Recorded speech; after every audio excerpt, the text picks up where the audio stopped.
राज्यसभा की 7 सीटों पर चुनाव का ऐलान हो गया है, जिसमें से पुडुचेरी की 1 सीट पर चुनाव के अलावा 6 सीटों पर उपचुनाव होना है। 4 अक्टूबर को मतदान होगा और इसी दिन परिणाम भी सामने आ जाएंगे, लेकिन शायद ही मतदान की जरूरत पड़े, क्योंकि उम्मीद इसी बात की है कि सभी सीटों पर चुनाव निर्विरोध हो जाएगा और 27 सितंबर को ही विजेता उम्मीदवारों के नामों का ऐलान हो जाएगा।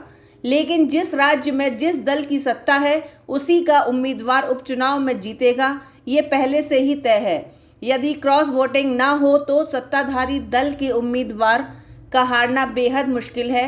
ऐसे में विपक्षी दल शायद ही अपने उम्मीदवार उतारे। पुडुचेरी में 1 ही सीट है, ऐसे में यहाँ भी सत्ताधारी दल के उम्मीदवार का जीतना तय है।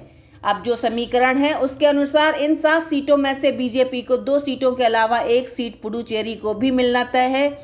यदि उसके गठबंधन सहयोगी बीजेपी को सीट देने को तैयार हो जाते हैं, जिन सीटों में उपचुनाव होना है उसमें से 1 सीट असम की है, जहां बोडोलैंड पीपुल्स फ्रंट के विश्वजीत देवमारी ने बीजेपी में शामिल होने के बाद इस्तीफा दे दिया था। यहां से बीजेपी केंद्रीय मंत्री सर्बानंद सोनोवाल को अपना उम्मीदवार बना सकती है। मध्य प्रदेश में उपचुनाव थावरचंद गहलोत को कर्नाटक का राज्यपाल बनाए जाने के कारण हो रहा है। पश्चिम बंगाल से तृणमूल कांग्रेस के मानस रंजन भूनिया ने इस्तीफा दे दिया था। भूनिया विधानसभा के लिए चुने गए थे। इस सीट में टीएमसी का जीतना तय है। तमिलनाडु से अन्ना द्रमुक के केपी मुनुस्वामी और आर वैथिलिंगम के इस्तीफे से सीटें रिक्त हुई हैं। दोनों विधायक चुने गए थे। राज्य के डीएमके सरकार के बहुमत में होने से दोनों सीटें उसके पास जाना तय है। कांग्रेस की कोशिश है कि 1 सीट उसे मिल जाए। तमिलनाडु में कांग्रेस का डीएमके के साथ गठबंधन है।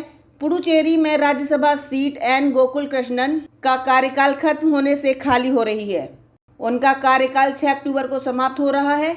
ये सीट एनडीए के खाते में जाना तय है। महाराष्ट्र में कांग्रेस के राजीव सातव के निधन से खाली हुई सीट पर सत्तारूढ़ महाविकास अघाड़ी शिवसेना राकपा कांग्रेस को ही सफलता मिलेगी। यह सीट कांग्रेस के हिस्से में आ सकती है।